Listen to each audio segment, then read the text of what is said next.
Let's get started with a little introduction. So we have Catherine here with us, and I'm delighted, Catherine, that you agreed to join us this evening.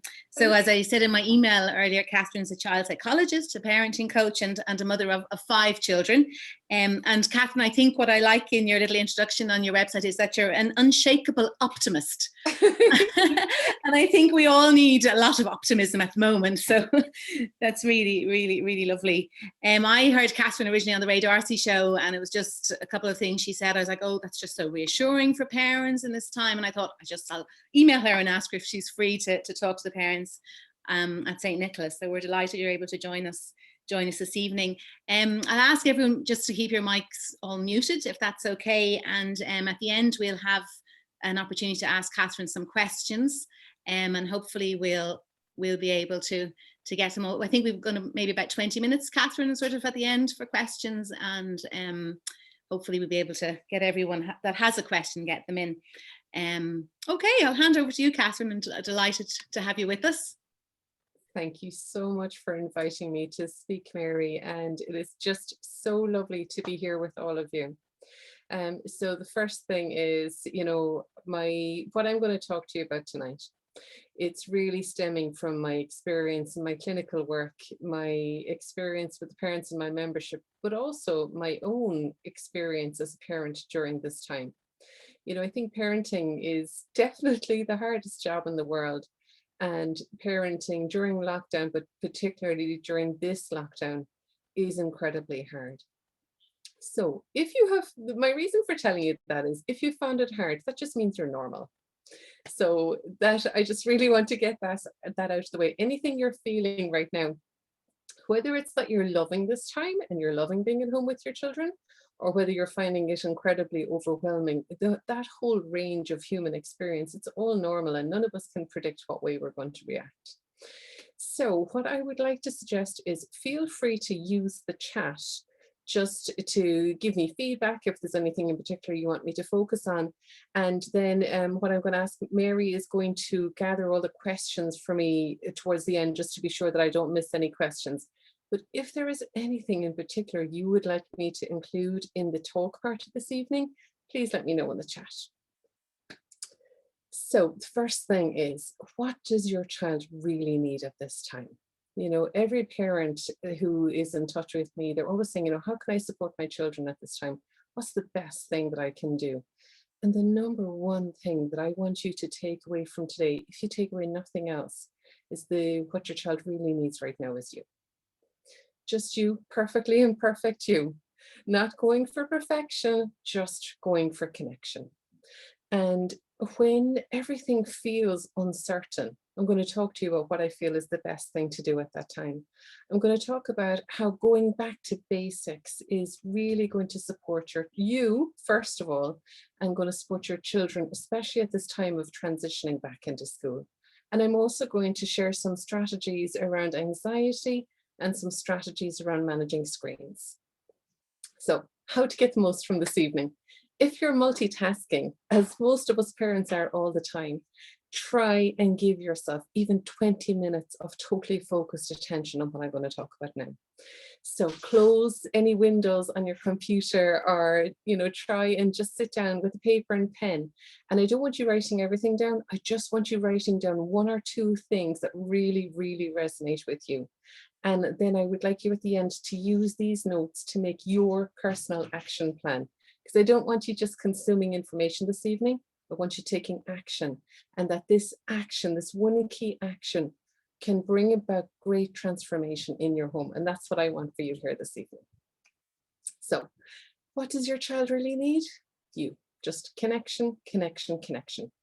And the reason I'm emphasizing that again and again is that all of the studies around resilience show that this inbuilt resilience, this reserve, or this reserve of strength, it comes through connection with key adults. So I'm going to be mentioning connection, connection, connection right throughout. And I must tell you a little aside. My daughter, who's nearly 11, anytime she hears me say the word connection, she's like, oh, not that word again. She's like, I know it's your catchphrase, but I just really wish you'd stop saying that. I wish you'd get a different catchphrase. If she ever hears me on the radio talking about it, she cringes. Anyway, that's enough about me. So thinking then about, if you want to break down, when I say, well, what does she mean when she says all our children need is us? Well, it's really key things to focus on. Resilience comes from these things. So for your child to feel safe, so communicating messages of safety. Now, in this time that we're living in, there is a threat to this feeling of safety. So I'm going to chat a little bit about that. Your child needs to feel seen. So your child needs to feel that you see them, that you, not just that you see them in front of you, but that you get it. You get what they're going through, even if you don't agree with all of their feelings and emotions and thoughts and experiences, that you understand them and that you go with them. And soothe. So giving this message of, I'm here to support you. Even at your worst, even when you are at your angriest or you're most jealous or you're most whingy or whiny or whatever it is, that I'm here with you. So those three things: safe, seen, soothe. And what that does, when those all come together, it means that your child feels secure. Now, you may have heard people talking about secure attachment. Well, this security, this inbuilt sense of I'm okay, that's where we get our well of resilience from. So thinking then about, how do you do connection? Before I had children, I trained in a parenting approach, and one of the big things in it was to do 15 minutes of special time with each child every day. And I thought this was brilliant. And then I became a mom, and then I started adding more children, and I thought, oh, holy God, I'll never get 15 minutes with each child every day. But what I've since learned, both through my work and through my parenting, is rather than looking at like dedicated special time, and that is brilliant, but what I would ask you to do is look for moments of connection throughout the day. So if you think of all the things, all the million tasks you do as a parent every day, you know, the handing them the coats, the passing the lunch boxes, the tidying up, all of these everyday jobs, how can you add connection to those moments? Is there one little thing you can do to just level up? So I'm going to talk a little bit this evening about leveling up. Now, what I mean by this is, whenever I go to talks, you know, and I take pages of notes and I have all of these incredible changes that I'm going to make in my life, and my life is going to be 50% better by the following day or 100% better. And obviously that doesn't work. So what I'm going to suggest you do is set yourself a goal so that your life will be 1% better tomorrow. And that the following day, it will be another 1% better.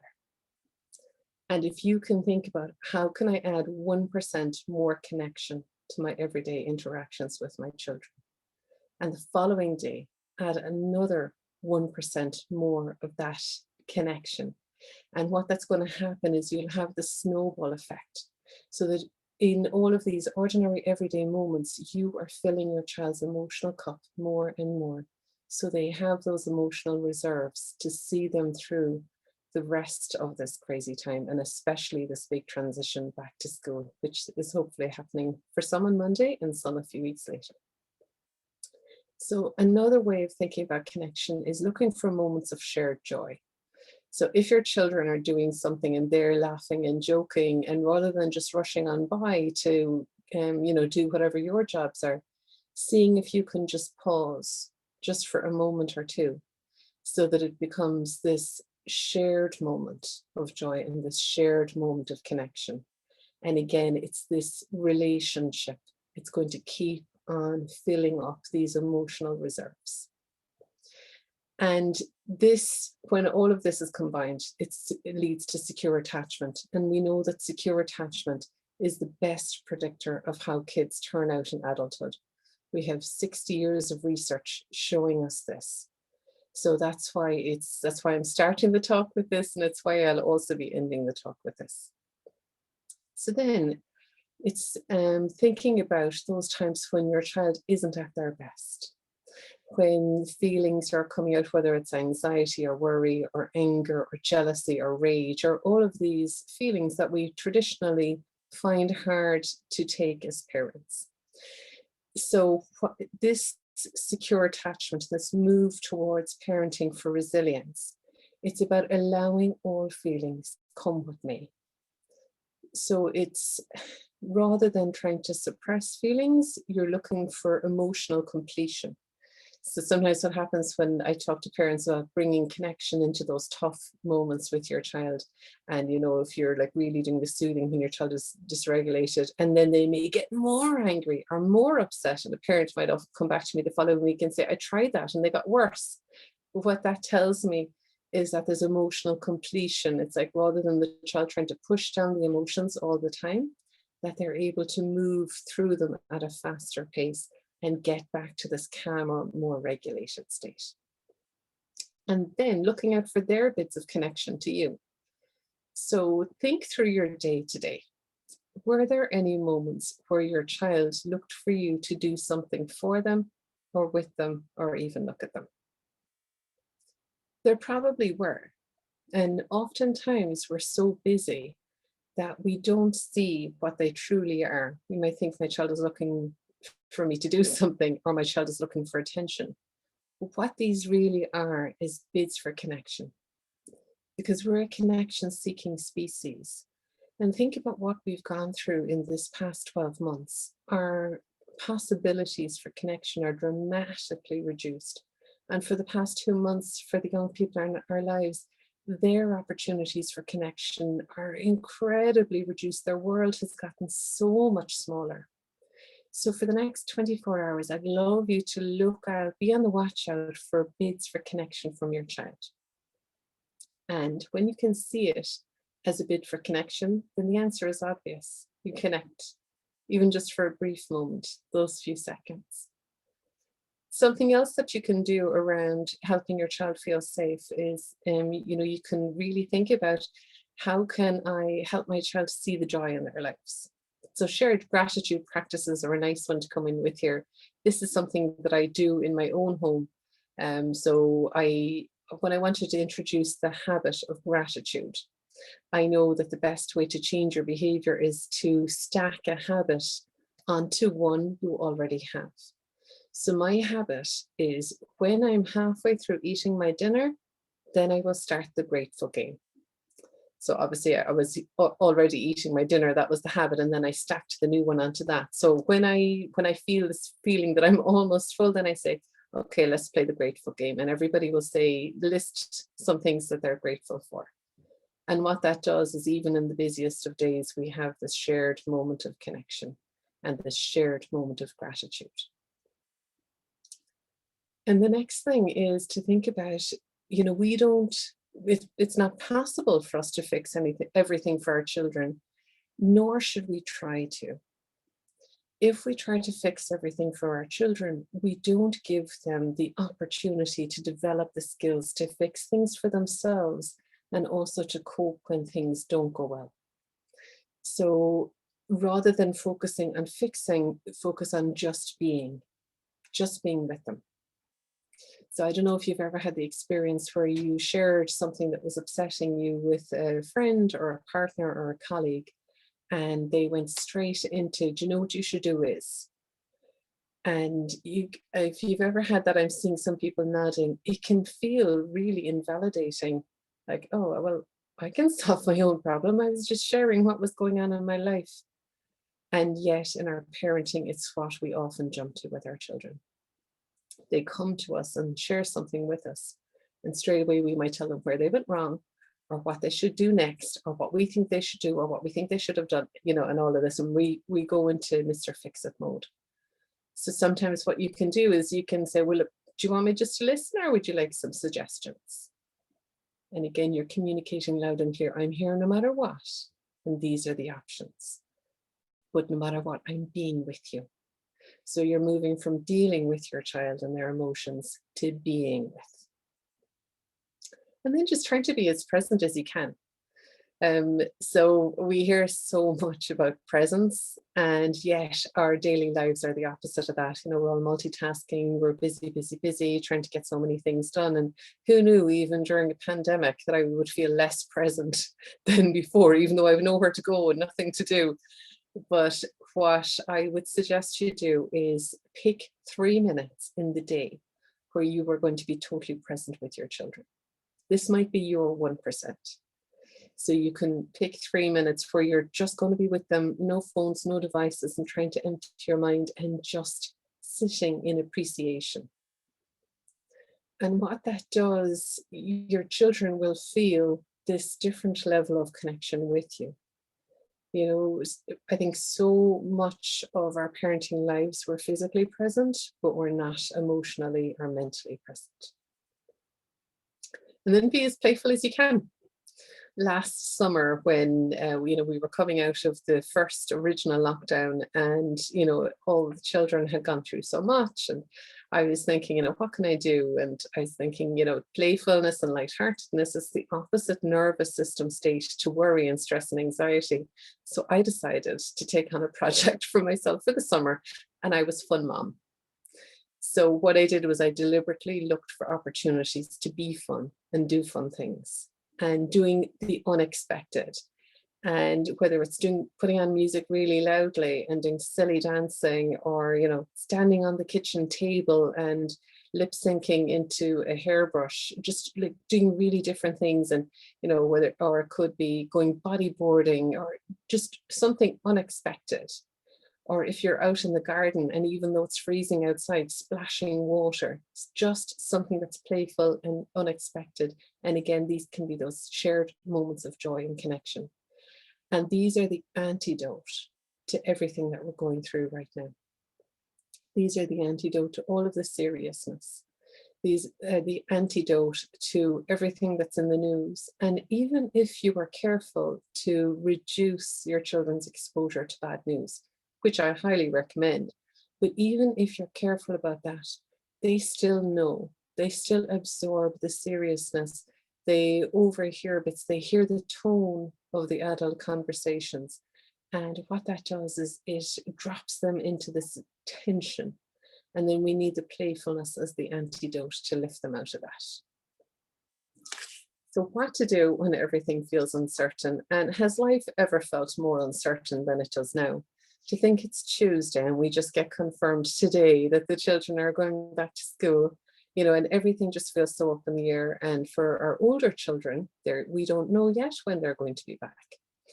So I always say, go right back to basics. What are the things you can control? When everything feels out of control, examine what you can control. And this is like, Mary, when you were talking about me being an unshakable optimist, this is always looking for what are the aspects about this that are okay, and what are the aspects about this that I can make okay. So leading by example, first of all. So be the adult you want your children to become.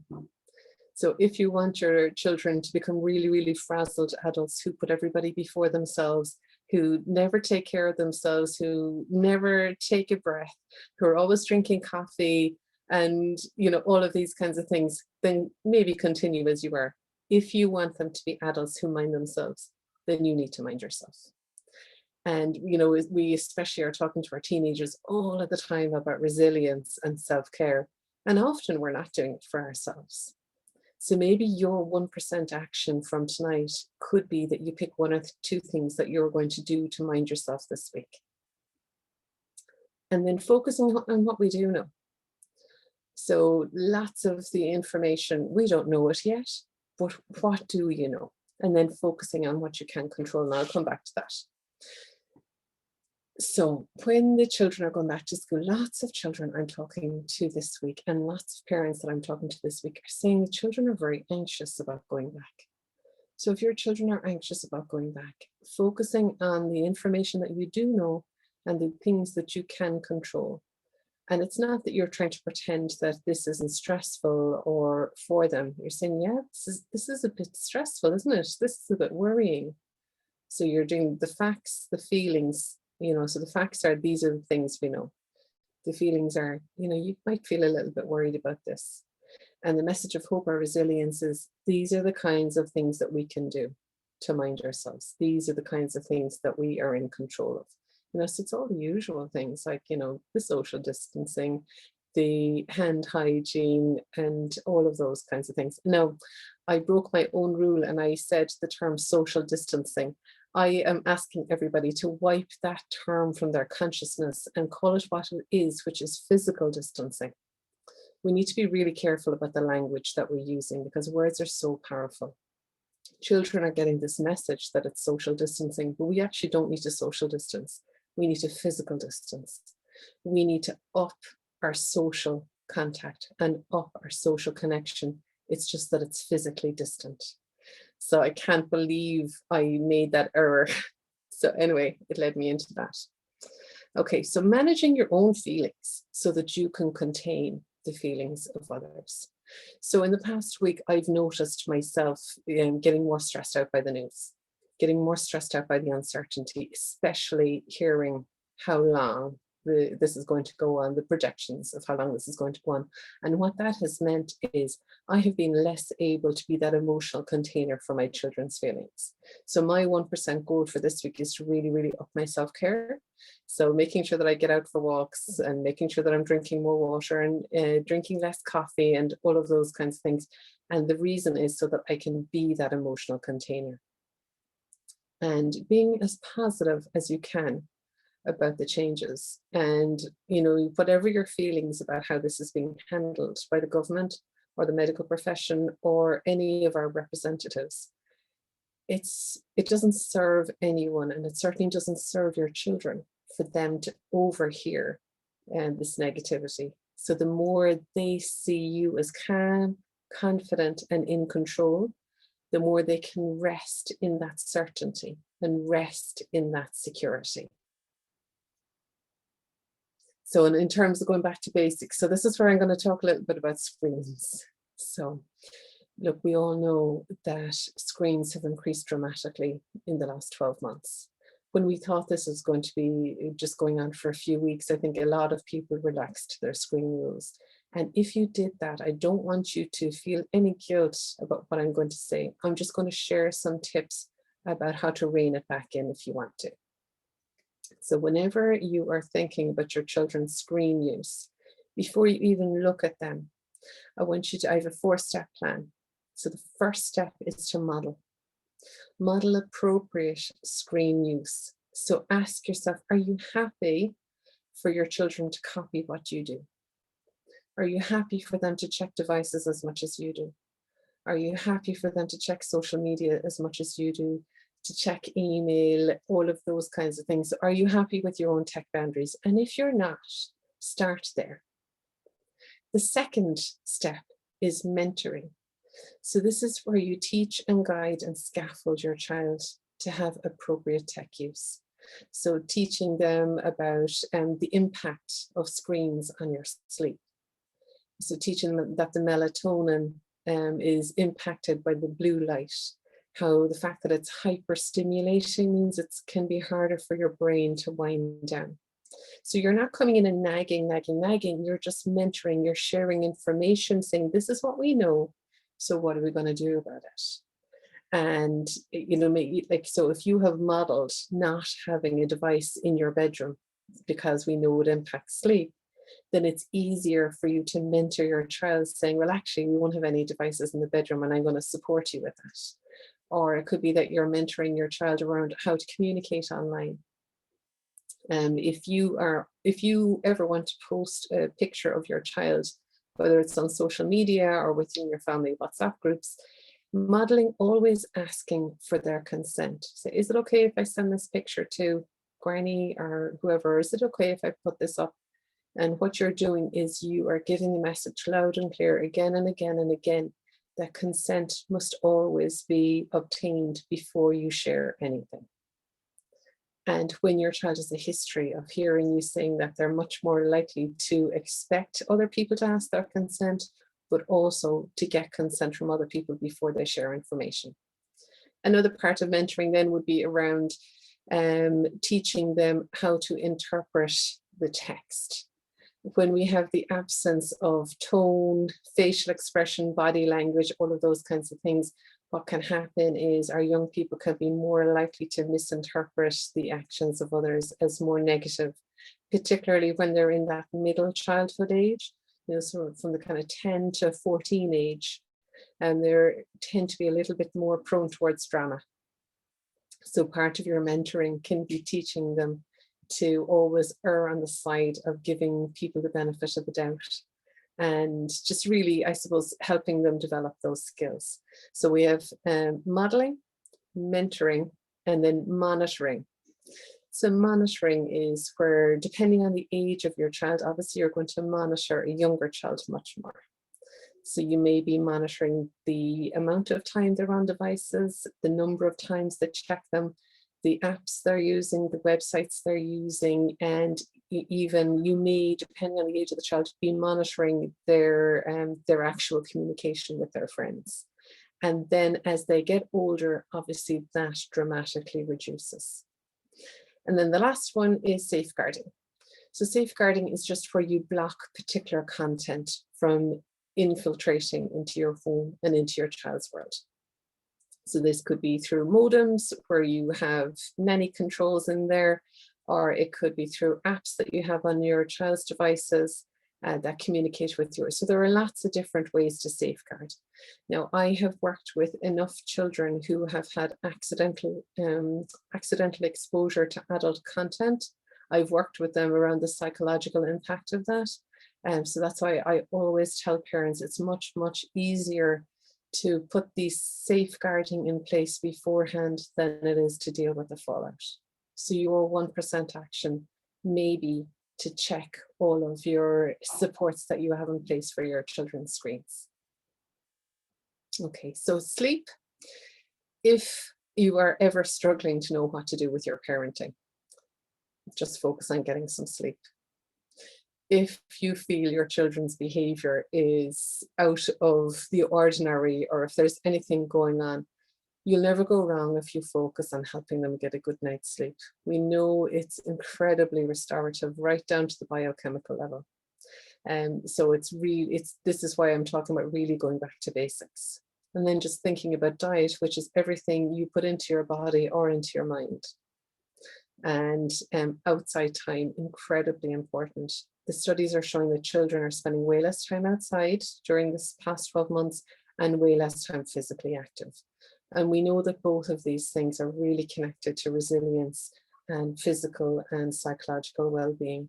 So thinking about how can you get your kids moving more? So it may be that you have a movement zone set up in your home with maybe a yoga mat or some kind of gym mat and a balance board, anything at all that's going to encourage movement. And with screens as well, I don't think that screens are all bad. Not all screen time is created equal. So I would be looking at both the quality and content of what your children are using their screens for, but also matching screen time with green time. And what that is just thinking about, okay, if my child is spending 2 hours on a device, then they need to be outside moving their body for 2 hours.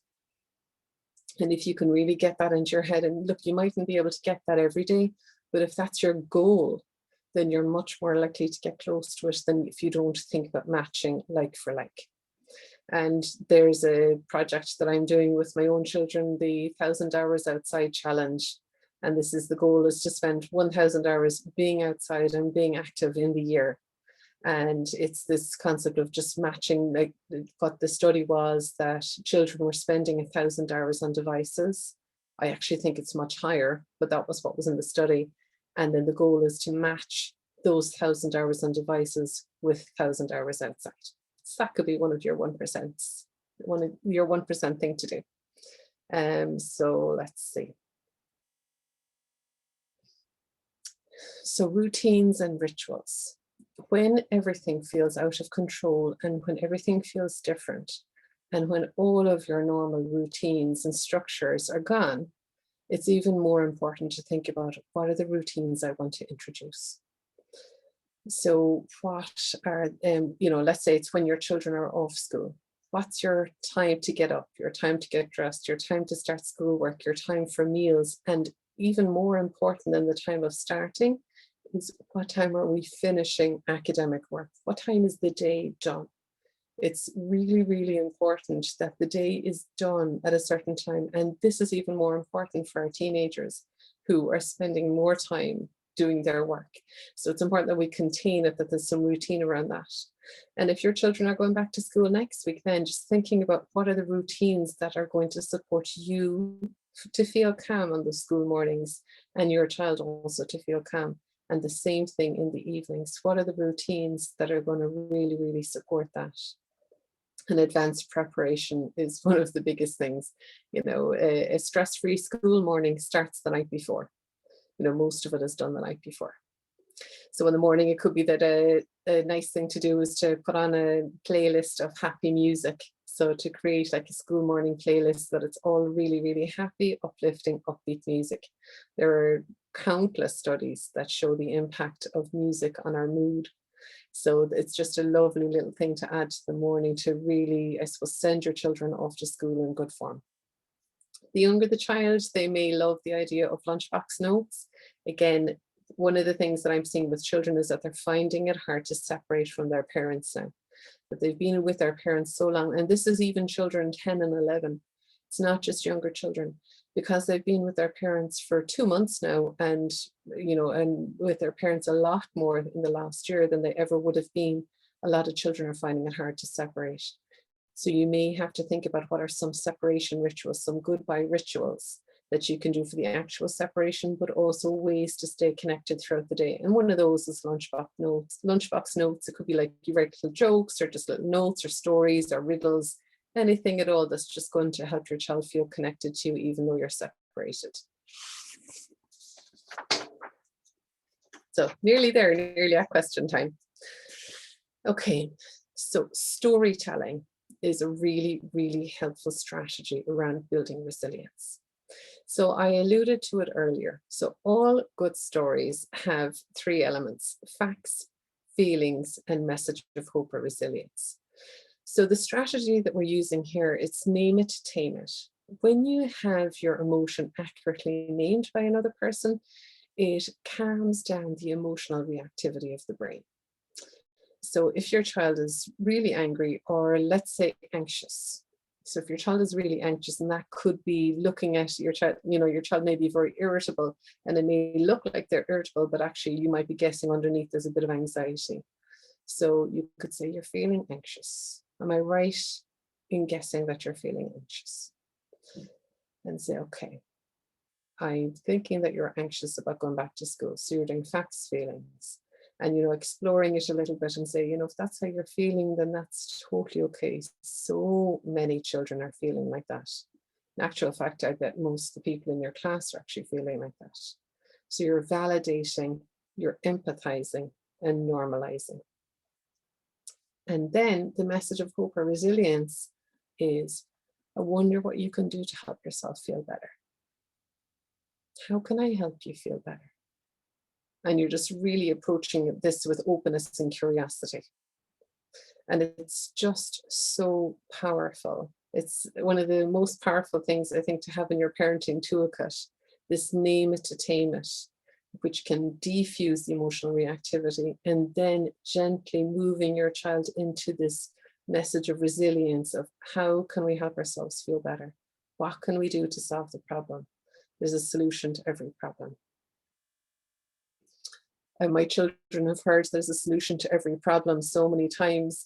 You know, it's a big joke, and they might be like, if anyone solves a problem, they'd be like, oh, there actually is a solution to every problem. And then someone will always pipe up, but not if you're dead. And then the follow-on answer is, but if you're dead, you don't know you're dead, so it's not a problem anymore.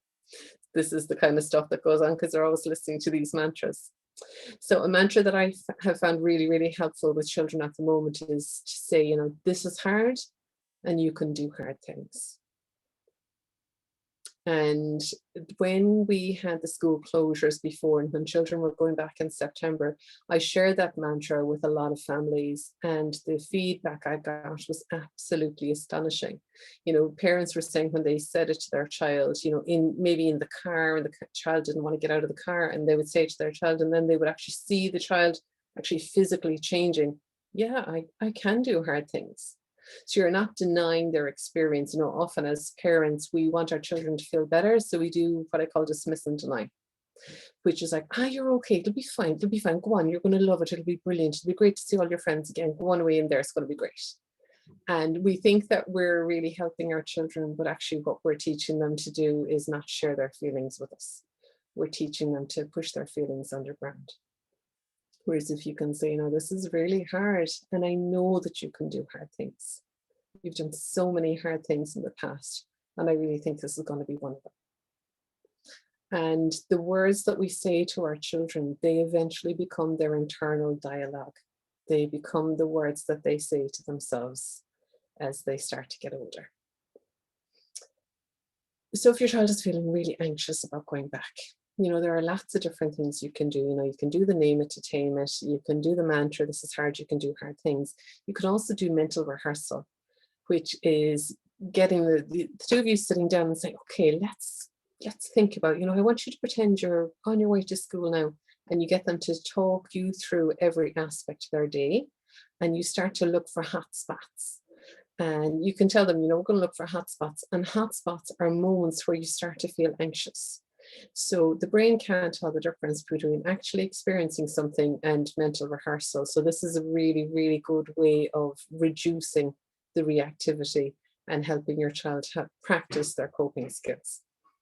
So they might be thinking through all the aspects of the day, and then they're like, oh yeah, and I'm just getting ready to get out of the car now. Oh, and I'm starting to feel anxious. And you say, that's great, you've found a hot spot. So, and you say, okay, you're feeling, you're doing facts, feelings, a message of hope or resilience. Okay, what can you do to help yourself feel better now? And then your child might say, I don't know. Or they might say, I can do some breathing. And you say, okay, let's do some breathing. And you coach your child to use a stress management or anxiety management strategy in that moment in the rehearsal until they start to feel okay again, and say, okay, now let's keep going. Let's look for more hotspots. And what that does is it gives your child a mental model of what to do at those moments. And it's incredibly powerful. I use it so often in my clinic with children, and when they come back and tell me the difference it made to them, it's really profound. I'm just checking my notes here. So another strategy is taking charge of your feelings about COVID. So if you can bring in some play and silliness in here, it can be really, really helpful. Because, I was saying earlier that play and silliness, they're the opposite nervous system state to stress and anxiety. So what are the ways that you can make COVID more lighthearted? Obviously, it's really serious, and you're not going to pretend that it's not serious. So with my children here, who are almost 11 down to 5, COVID is called Corona Poo Poo. Now, I don't know where that name came from, but it was just a way of making it seem silly. Every time we have pancakes here, they will bite off all the bits off the sides of it to make the COVID image, that we're all familiar with. Again, it's just a way of them taking charge of it through play, through fun, through silliness. In your home, it might look totally different, but see what are the ways that you can take charge so it doesn't feel like COVID is in control. So to recap, what your child really needs right now is you, perfectly imperfect you, focused on connection and presence, and bringing those brief moments of connection into as much of your day as possible. When everything feels uncertain and out of control, just focus on what you can control.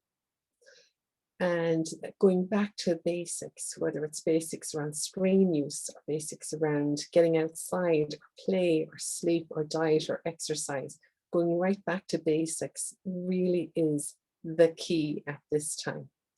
And we also chatted about some strategies to overcome anxiety. So I'm going to take questions in a moment, and I just wanted to share with you. So it has been so lovely to be here and to share this with you this evening. This is something that I do inside my membership all of the time, and I let Mary know that it's closed right now. But as a thank you for inviting me to speak, I will drop a link to the membership just for here. It's not for sharing outside of your school, but if anybody would like to find out more about the membership, you can check it out in these links. Now, I would love to take some questions.